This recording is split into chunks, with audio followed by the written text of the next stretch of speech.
Bayraktar TB2 drones back-sink two Russian flagship in Snake Island.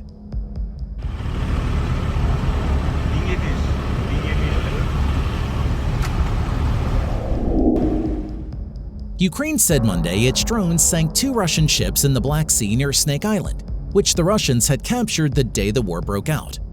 Two Russian Raptor boats were destroyed at daybreak today near Snake Island, Commander-in-Chief of the Armed Forces of Ukraine General Valery Zaluzhny wrote on social media platforms.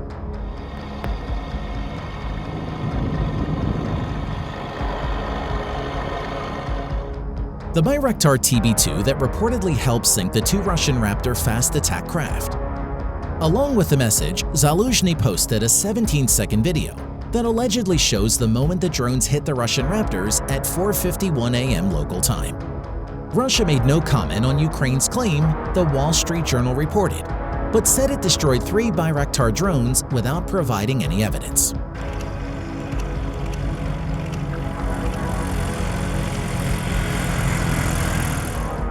Raptor-class boats are 55-foot-long vessels armed with machine guns that are used for patrol missions, with a crew of 3 and space to ferry up to 20 troops. Although it is small, only 42 acres, Snake Island is strategically important because it sits at the edge of Ukraine's territorial waters in the Black Sea. A report last year from nonpartisan think tank the Atlantic Council called Snake Island the key to Ukraine's maritime territorial claims in the Black Sea.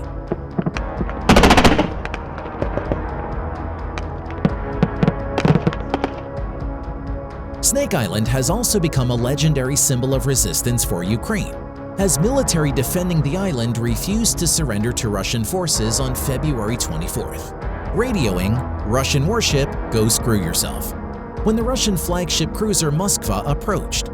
The patrol boat losses add to the mounting toll for the Russian Navy. In April, the Moskva sank after being hit with at least one Neptune anti-ship missile, the Pentagon confirmed.